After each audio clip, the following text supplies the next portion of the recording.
Horizon théosophique, compagnie Théosophie 11 bis rue Kepler, Paris 16e. Conférence publique enregistrée le 19 octobre 2007 sur le thème Mesmer et le mesmérisme. Alors avant la conférence, je vais vous lire quelques passages tirés des textes fondamentaux. Les textes fondamentaux, c'est les quelques extraits de ces fameux ouvrages de Madame Blavatsky et de Monsieur Judge, et qui donnent des points basiques fondamentaux. Et là, par exemple, en rapport avec le sujet de ce soir, nous avons choisi quelques passages des 10 points d'Isis dévoilée, tirés de l'édition de Isis dévoilée, le premier ouvrage écrit en 1878 par Madame Blavatsky. Et donc, il y a des points fondamentaux qui sont importants à connaître. Par exemple, il n'y a pas de miracle. Tout ce qui se produit est le résultat de la loi éternelle, immuable, toujours active. La nature est une unité triple. Il y a une nature visible, objective, une nature invisible, intérieure et source d'énergie, le modèle exact de la précédente et son principe vital, et au-dessus de ces deux-là, l'esprit, source de toute force, seul éternel et indestructible. Les deux natures inférieures sont en constant changement, mais non la troisième. La magie en tant que science est la connaissance de ces principes et de la façon dont l'omniscience et l'omnipotence de l'esprit, ainsi que son contrôle sur les forces de la nature, peuvent être acquis par l'individu alors qu'il est encore dans le corps. La magie en tant qu'art est l'application de cette connaissance dans la pratique. Une distinction importante, la connaissance secrète mal employée, c'est de la sorcellerie. Bien employée, c'est la véritable magie ou sagesse. La médiumnité est à l'opposé de l'état d'adepte. Le médium est l'instrument passif d'influence étrangère. L'adepte, au contraire, exerce un contrôle actif sur lui-même et sur toutes les puissances inférieures. La pierre angulaire de la magie est une connaissance pratique approfondie du magnétisme et de l'électricité, de leurs qualités, corrélations et pouvoirs. Il est particulièrement nécessaire d'être familiarisé avec leurs effets tant dans le règne animal et dans l'homme que sur eux. Pour résumer en quelques mots, la magie, c'est la sagesse spirituelle. La nature est l'allié matériel, l'élève et la servante du magicien. Un seul principe vital commun pénètre toute chose et il peut être maîtrisé par la volonté humaine pleinement développée. Alors voici la conférence. Mesmer et le mesmérisme. Nous ne traitons pas souvent ce sujet, enfin nous pouvons bien sûr ici ou là parler du mesmérisme, mais nous ne traitons pas souvent ce sujet en conférence. Mais ça a son importance en théosophie. Pourquoi ? Eh bien parce que Mesmer fait en fait partie du mouvement théosophique. Le mouvement théosophique, ce n'est pas simplement ce qui a été fait et apporté à la fin du XIXe siècle. C'est un mouvement, on pourrait dire, éternel. C'est un mouvement qui a veillé sur les débuts de l'humanité et qui accompagnera l'humanité jusqu'à la fin du grand cycle. Et en fait, il est né dans des cycles précédents et il n'a jamais eu de début, il n'aura jamais de fin parce qu'il est lié à la notion d'évolution de l'humanité, qui est une évolution très longue. En fait, une potentialité infinie laisse penser bien sûr qu'il s'agit d'une évolution infinie, mais l'évolution sur cette planète est de toute façon relativement longue par rapport à la durée de nos vies, parce qu'il y a de nombreuses étapes et puis parce que nous avons tendance un petit peu à traîner en route. Donc c'est une évolution sur cette planète même qui a commencé il y a des millions d'années et qui va encore durer pas mal de temps et qui se fait à travers des cycles. Tout est cyclique dans la vie et dans l'être humain également. S'il n'y avait pas de cycle, on ne respirerait pas, on ne serait pas vivant. C'est très lié à la notion de vie, très lié à la notion de conscience, si on regarde un petit peu en soi-même, et à la notion de pensée également. Donc il y a des cycles qui sont plus lumineux, d'autres qui sont plus sombres que d'autres, mais tous ces cycles constituent des roues, et les roues sont faites pour avancer. À chaque cycle, on peut apprendre des choses et aussi participer, apporter quelque chose. Et les plus avancés, bien sûr, apportent aux moins avancés, et on trouve dans l'histoire de l'humanité toujours la notion d'être plus avancés, qui ont apporté quelque chose à l'humanité. On trouve ça dans les traditions anciennes de tous les peuples, et on trouve ça bien sûr à la racine de toutes les grandes religions. Toutes les religions se réfère à un grand instructeur. Ce n'est pas forcément lui qui a fondé la religion comme ça, mais néanmoins, cette religion se réfère à ce grand instructeur. Et puis on trouve d'autres êtres qui appartiennent peut-être à des cycles plus réduits, qui ne sont peut-être pas aussi évolués que les grands instructeurs, et qui néanmoins font partie finalement de ce groupe d'initiés qui vient régulièrement apporter quelque chose à l'humanité, réveiller quelque chose, parce qu'en fait, il y a des choses que nous avons déjà connues, et puis éveiller aussi à la spiritualité, mais c'est aussi un réveil, parce que nous avons eu aussi des débuts relativement spirituels il y a longtemps, mais régulièrement, il y a des êtres qui viennent comme ça pour que notre mental et notre cœur et l'action qui peut en résulter s'élargissent, prennent un sens plus large et plus profond. Donc, ce mouvement théosophique fonctionne à travers ces cycles, les grands, les petits, avec donc des initiés de différents niveaux qui participent et qui viennent régulièrement sur la scène de la vie. Ils sont là toujours, mais il y a des moments plus propices où ils viennent sur la scène avec tous les risques que ça comporte, mais ils viennent pour apporter quelque chose à l'humanité entière. Mais évidemment, à chaque fois, c'est simplement un apport pour un relatif petit nombre de gens, mais c'est ce moment-là pour que finalement le nombre de gens soit le plus grand possible, pour que ça se propage le plus loin possible. Ces moments propices, les initiés les connaissent et donc les utilisent. Donc ils viennent régulièrement sur la scène de la vie sans forcément dire qu'ils sont des initiés, sans forcément dire qu'ils appartiennent à un groupe de maîtres de sagesse ou en sont les disciples.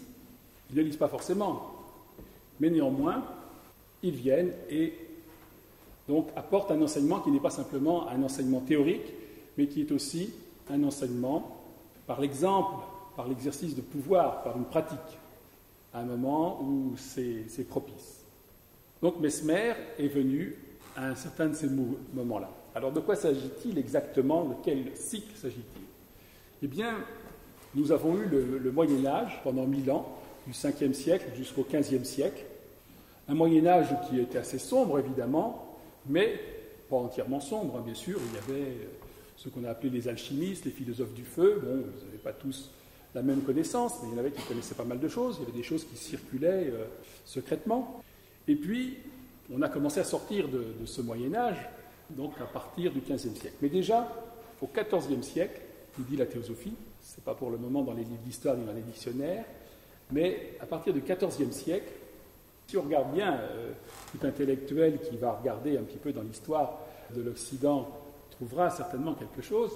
À partir du XIVe siècle, bien, il y a un effort supplémentaire des initiés qui a été fait pour éclairer un peu plus l'humanité.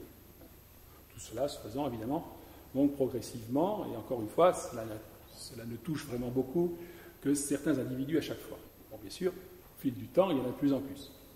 Donc, et cela se passe plus particulièrement à la fin du siècle, dans le dernier quart du siècle, donc à partir du XIVe siècle.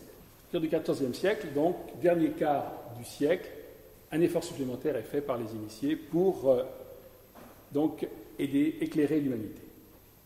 Donc Mesmer vient, lui, dans le dernier quart du XVIIIe siècle. Il faisait partie, c'était un initié d'une fraternité d'adeptes qui s'appelle les Frères de la Lumière, qui est établie en Occident depuis le XVe siècle, et faisait partie de la branche égyptienne, et il a été, en quelque sorte, élu candidat à cette fonction de venir dans l'humanité occidentale pour apporter quelque chose qui soit palpable, visible, constatable, donc qui fasse avancer les idées. Alors il n'était pas le seul. Il y a le comte de Saint-Germain, enfin celui qu'on a connu ou mal connu comme le comte de Saint-Germain, qui supervisait. Il est venu aussi, lui, également, dans le monde. Il a contacté beaucoup de grands de ce monde, comme on dit. Il allait dans les cours. Et puis, il y a aussi eu Cagliostro, qui est venu également donner un coup de main. Bon, mais il a fait quelques erreurs, presque dit l'histoire, il a presque dit aussi le glossaire théosophique, et il a été rappelé. Enfin bon, ce qu'on sait, c'est qu'il était emprisonné et que certainement on l'a fait évader. Et probablement, on peut ajouter peut-être Louis-Claude de Saint-Martin, qui faisait également partie, semble-t-il, des Frères de la Lumière, et qui, à cette époque-là, a apporté aussi ce qu'il a pu apporter. Il a écrit des livres. Donc, Mesmer était là, donc, avec son mesmérisme. Alors, parlons un petit peu de la biographie de Mesmer, telle qu'on le... Là, on avait la biographie, en quelque sorte, occulte de Mesmer, qui est un peu succincte, mais enfin, c'est important, évidemment, de savoir qu'il était donc initié, on ne sait pas à quel niveau, mais ça nous est difficile de juger des niveaux de toute façon, mais il était initié donc dans un groupe d'adeptes présents en Occident. Donc il est né en 1734, il mourra en 1815. Il est né en 1734 en Autriche, sur les bords du lac de Constance. Paraît-il, il aimait bien, quand il était jeune, faire l'école buissonnière, aller se promener dans la nature et repérer les sources dont il sentait la présence. Il est allé chez les jésuites, il a étudié pas mal de choses, il a étudié la théologie, bien sûr, la philosophie, il était docteur en philosophie, il a étudié ensuite, dans une autre faculté sûrement, le droit, et il a étudié la médecine. Il étudiait la médecine, il était médecin, donc de la faculté de Vienne. Et il a soutenu une thèse en 1766 pour son doctorat en médecine qui avait pour titre « De l'influence des planètes » et qui, paraît-il, a été bien reçu. Et on sentait dans cette thèse de l'influence des planètes, on sentait déjà quelque chose qui introduisait à la doctrine du mesmérisme, de l'influence réciproque de tous les corps les uns par rapport aux autres, qu'on appelle couramment gravitation, mais en fait, on sentait qu'il y avait peut-être bien autre chose. Alors, il a commencé, semble-t-il, autant que le biographe que nous avons consulté le sache, à faire des cures magnétiques en 1772, en Autriche. Il a en quelque sorte proclamé officiellement le mesmérisme, il ne l'appelait pas comme ça, mais le magnétisme animal, en 1775. Tiens, c'était la première année du dernier quart de siècle. Oui, il a écrit une lettre à un médecin résident à l'étranger. Et donc c'est une sorte de premier écrit de Mesmer là-dessus, officiel. Et il a donc continué d'exercer. Alors il avait des réussites, il y avait aussi des échecs. Il y avait des gens d'accord, des gens pas d'accord, des mécontents, des contents. Il a toujours essayé de présenter sa doctrine comme quelque chose de scientifique et il a toujours essayé de toucher les sociétés savantes de l'époque. On était au XVIIIe siècle, c'était l'époque où la Révolution française se préparait, donc il y avait toute une évolution des idées, et il y avait déjà donc beaucoup de gens qui s'occupaient de sciences et de médecine, il y avait des sociétés, des facultés, donc il a essayé de toucher ces gens-là et ça n'a pas bien marché. Il s'est fait carrément virer, on peut dire, de Vienne et d'Autriche. Si bien qu'il a abouti à Paris en 1778, sauf erreur.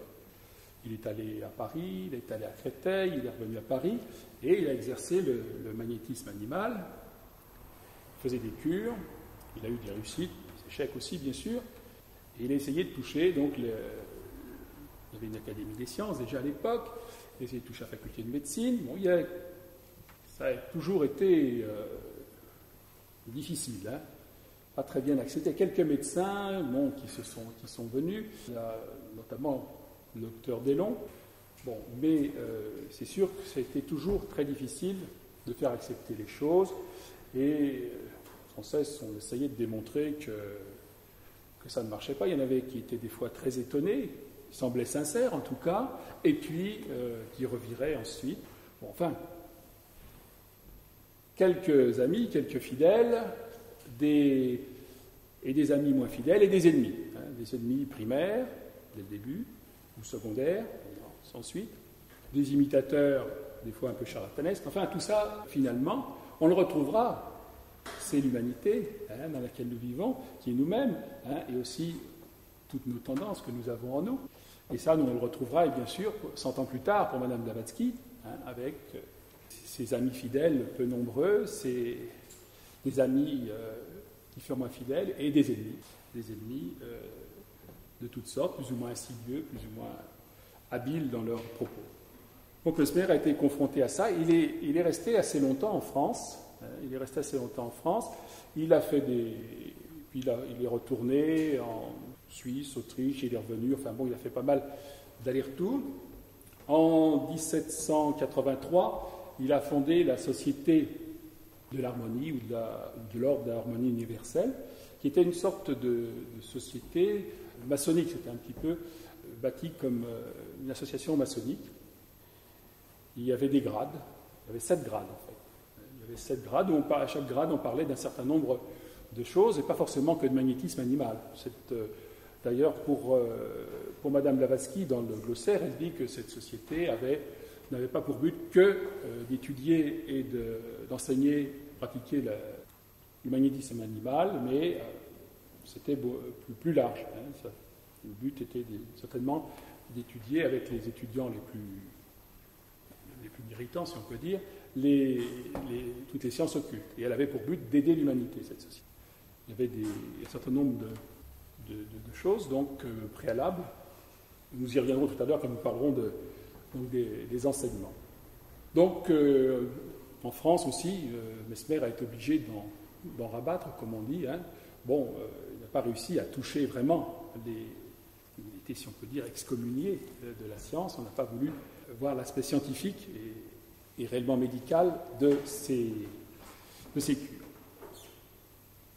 Il a continué quand même toujours plus ou moins à exercer, à s'occuper de la Société de l'harmonie, qui a pu avoir aussi quelques difficultés ici ou là. Ce n'est pas le propos, mais on imagine bien, puisque le contexte est humain, donc il y a quelques difficultés ici ou là. Voilà. Mais il y a toujours eu certainement un noyau qui s'est maintenu. Mais évidemment, les gens qui restent fidèles comme ça sont discrets, puisque de toute façon, il était nécessaire de devenir discret, puisqu'il n'y avait officiellement pas de reconnaissance. Mesmer était aussi très intéressé par la musique, il aimait beaucoup la musique, il était musicien lui-même, pas mauvais, il paraît, connaissait Mozart, il avait fait même partie de la même loge maçonnique que Mozart, et donc il est mort en 1815, donc chez lui, et pas loin, et sa tombe est plutôt une tombe un peu maçonnique. C'est pas été éduqué une certaine partie de sa vie chez les jésuites, mais sa tombe est une tombe maçonnique, liée à ses enseignements, très simple. Nous ne savons pas si elle existe toujours, mais elle est assez simple. Sinon, donc maintenant, on va essayer, après cette biographie rapide et extérieure, et recomposée par certains biographes, et c'est pas toujours facile d'être biographe, maintenant essayer de parler un peu des enseignements de Mesmer. Alors, ces enseignements, bon, bien sûr, on imagine bien qu'il y avait une part des enseignements qui ne pouvait être que orale et à proximité, par osmose, comme on dit. Rien ne vaut les travaux pratiques, rien ne vaut les stages. Comme on dit, la médecine, ça prend au lit du malade. Mais il y a eu quelques écrits, donc le premier officiel étant cette fameuse lettre à un médecin résident à l'étranger. Mais, comme on a vu, il y avait quelque chose déjà, une sorte d'introduction dans sa thèse de médecine sur l'influence réciproque des planètes. Donc, il a écrit un mémoire sur le magnétisme animal, catéchisme du magnétisme animal, qui est quelque chose de très résumé, et puis aussi un mémoire plus tard, c'était le mémoire sur le magnétisme animal, c'est en 1799, et puis plus tard, il a écrit, peut-être un peu avant, et puis il a écrit un mémoire sur ses découvertes, et un mémoire et aussi le mesmérismus, le traité des influences réciproques, qui n'est pas facile à trouver. Si quelqu'un en trouve un exemplaire, qui nous le signale. Alors, dans ces enseignements, de quoi parle-t-il ?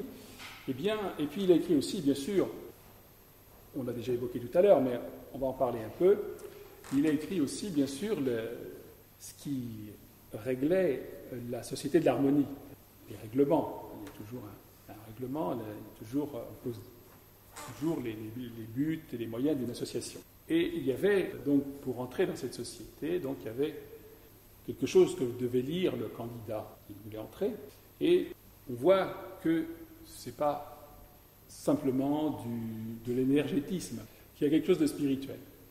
Et que ce n'est pas simplement, certainement, une couverture. Parce qu'à l'époque, quand même, l'Église était encore puissante. Mais c'est très succinct. Certainement que des choses étaient enseignées après, au fur et à mesure des différents grades, au sein de la société d'harmonie. Et le déclarant devait donc lire cette déclaration qui disait qu'il y avait un principe incréé, Dieu. Principe incréé. Pour la théosophie, on dit aussi que Dieu est un principe. Mais là, il ne s'avance pas plus quand même. Il dit, on est au XVIIIe siècle, il dit, cet être suprême a créé la matière indifférenciée, indifférente de soi, enfin, c'est traduit comme ça, et le mouvement. Ce mouvement qui, par un seul acte de sa pensée, et ce mouvement qui, donc, va provoquer l'existence, le maintien et le jeu des formes. Donc, c'est une doctrine, évidemment, spirituelle, mais très succincte, d'entrée, mais il y a quand même une référence spirituelle. Il y a une deuxième référence spirituelle un petit peu plus bas, c'est qu'on dit quand cet être suprême a créé l'homme, il l'a doté d'une âme immortelle, capable de, comme il a été dit tout à l'heure dans la lecture, capable justement d'influencer ce fluide universel, cette substance universelle, et d'entrer ainsi en rapport avec d'autres âmes. C'était donc le point de départ de l'entrée dans la société de l'harmonie. Sinon, dans ses mémoires, que dit-il ? Dans ses mémoires, il parle surtout, évidemment, du fluide. Et c'est très, on pourrait dire, c'est un fluide, c'est du matérialisme éthéré, si on veut, parce qu'il veut toucher les scientifiques. Il veut toucher les scientifiques. On voit qu'il risque, il ne dit rien contre la religion, bien sûr, dans ses mémoires, mais on voit qu'il veut toucher les scientifiques. Il parle de ce fluide, donc, qui pénètre tout, qui est partout, qui emplit tout l'espace et qui pénètre tout, et qui a du mouvement, de flux, de reflux. Il dit qu'il y a des pôles dans le corps humain, ce fluide circule et permet donc des influences à distance, rapprochées ou éloignées. Et que ce fluide, donc, qui est très, très, très ténu, une grande ténuité, dit-il, enfin bon, il insiste beaucoup là-dessus, donc met en mouvement un certain nombre de choses et met en mouvement la vie. C'est le fluide vital, comme l'électricité permet d'avoir de la lumière, de la chaleur éventuellement, ou autre chose. Eh bien, là c'est plus subtil, mais et c'est plus en rapport avec la vie, mais c'est la vie elle-même, c'est le fluide vital. On parlait dans la lecture, donc, qui date de 100 ans après, et lui en parlait déjà. Donc. Il a dit que ce n'était pas nouveau. Il a dit que ce n'était pas nouveau. C'était ses découvertes, parce que il disait qu'il percevait ce fluide, il le voyait passer d'un corps à l'autre, mais il a dit que ce n'était pas nouveau. Donc ce fluide permet de ranimer la vie, là où elle aurait tendance à pas bien fonctionner.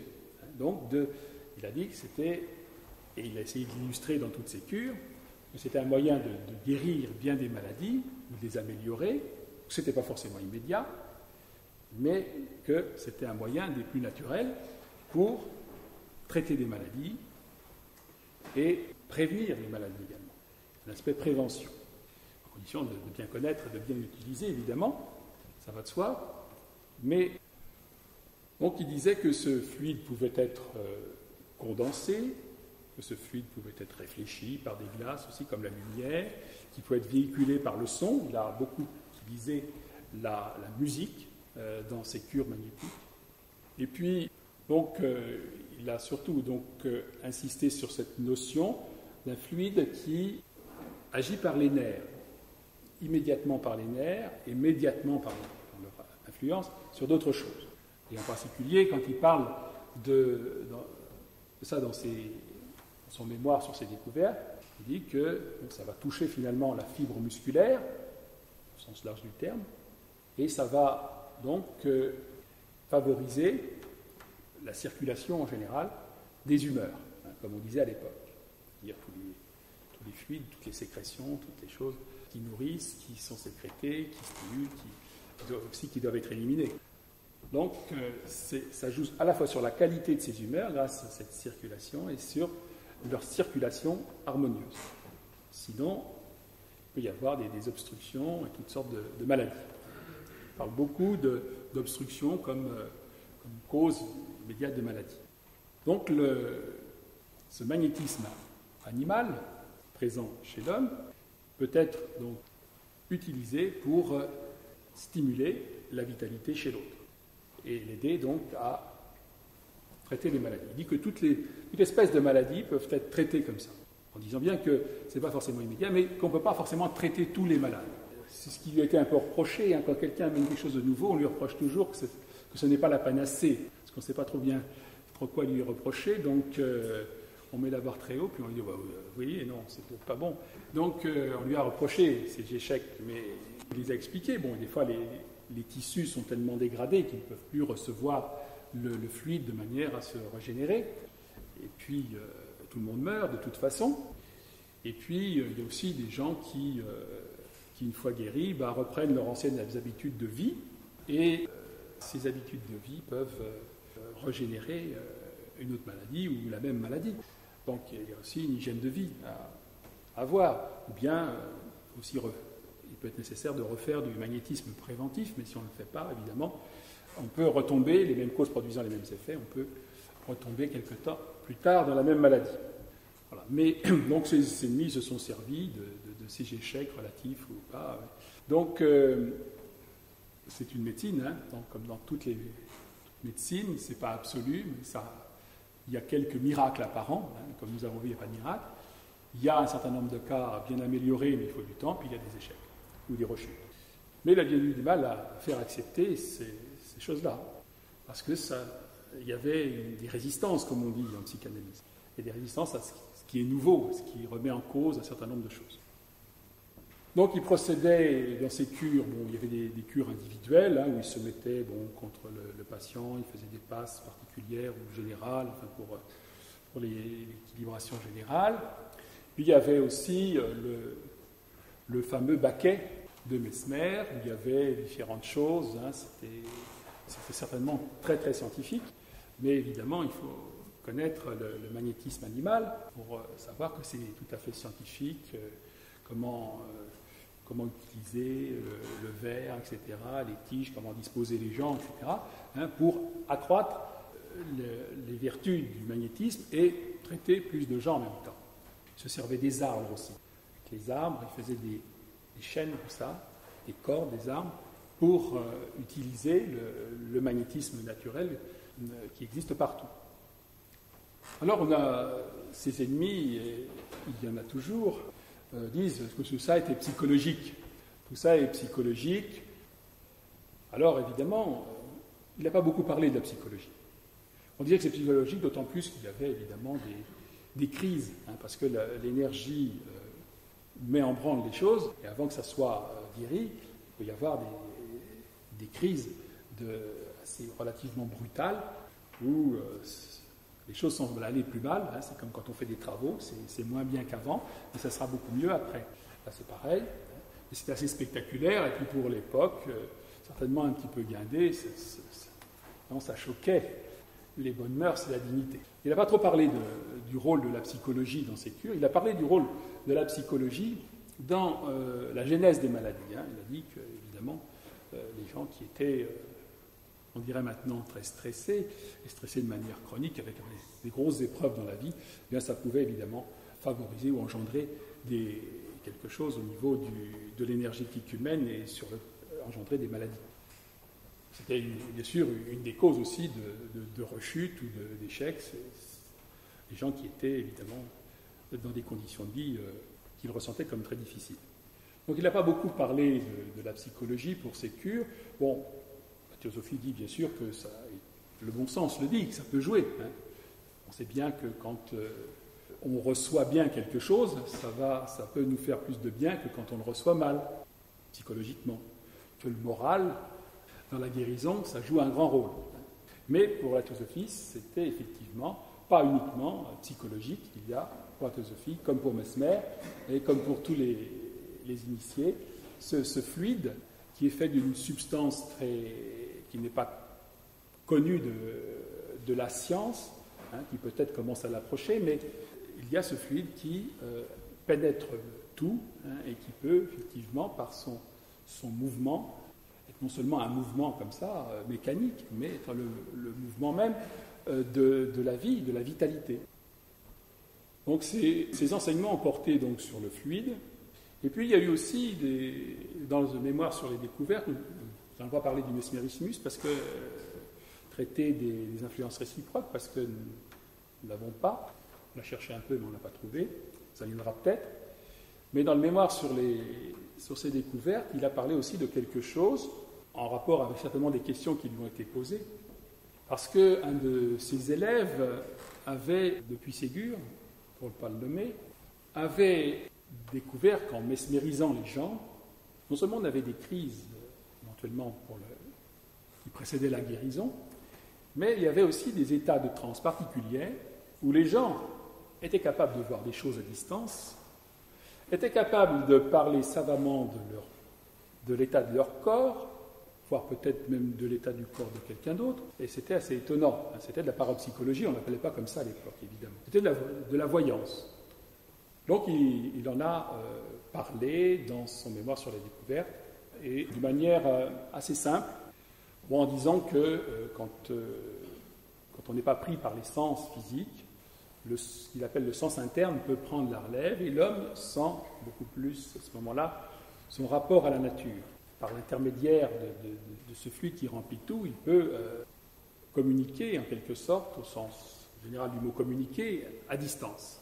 Et il expliquait la voyance d'une manière très scientifique et très générale, comme la vision de l'effet résultant de la cause.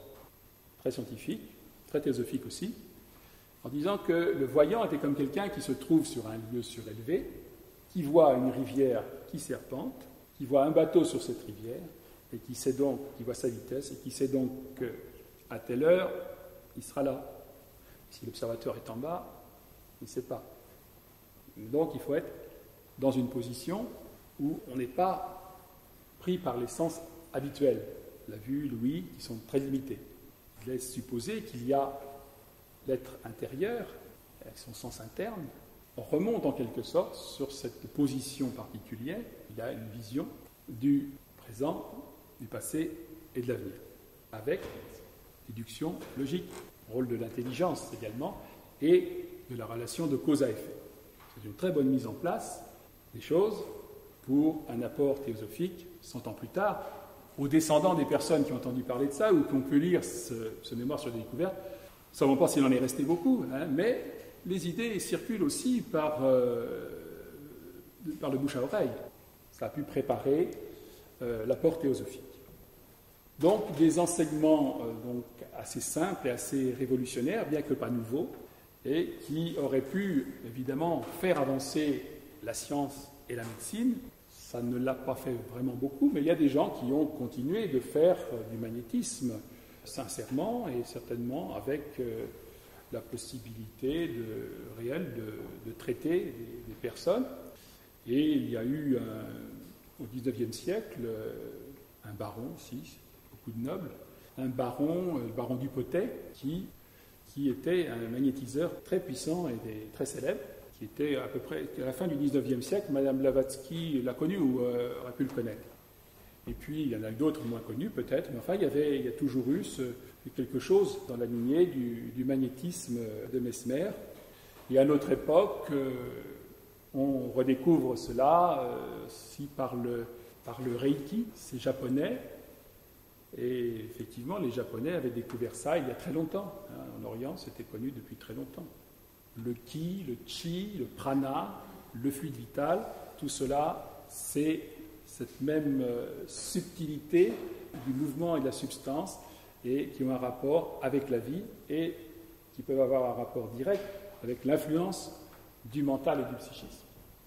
Alors la théosophie, donc, a parlé de tout cela. Il y a des articles qui ont été faits sur le mesmérisme. D'autant plus qu'au XIXe siècle, à l'époque donc, de Mme Blavatsky, il y avait Charcot, qui était très célèbre pour, dont Freud a suivi les cours et les expériences. Il y avait Charcot qui faisait de l'hypnotisme.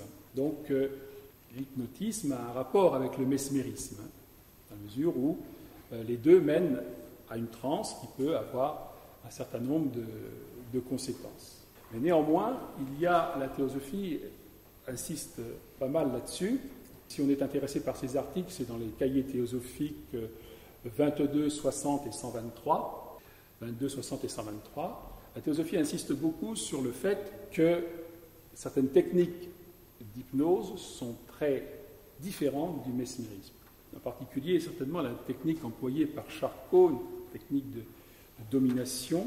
Et cette technique, une sorte de pression extérieure, vient contracter les cellules, de l'extérieur vers l'intérieur, du cerveau et du corps, et notamment aussi les petits, c'est Mme Blavatsky qui le dit dans le glossaire, les petits vaisseaux qui assurent la circulation partout dans le corps.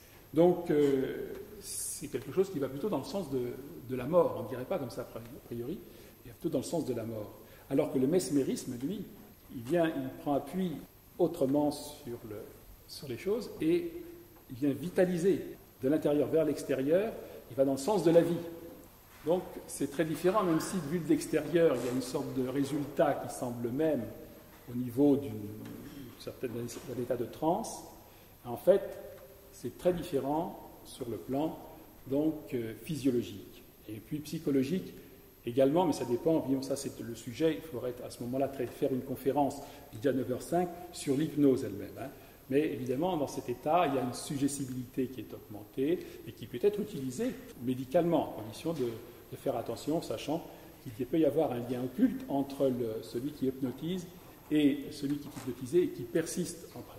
Mais comme toute médecine, il faut une bonne intention et puis une bonne connaissance de l'art en question, une bonne connaissance du patient et une bonne maîtrise de l'acte qui est un acte donc où on pénètre en quelque sorte chez l'autre. Donc ce n'est pas rien. Voilà.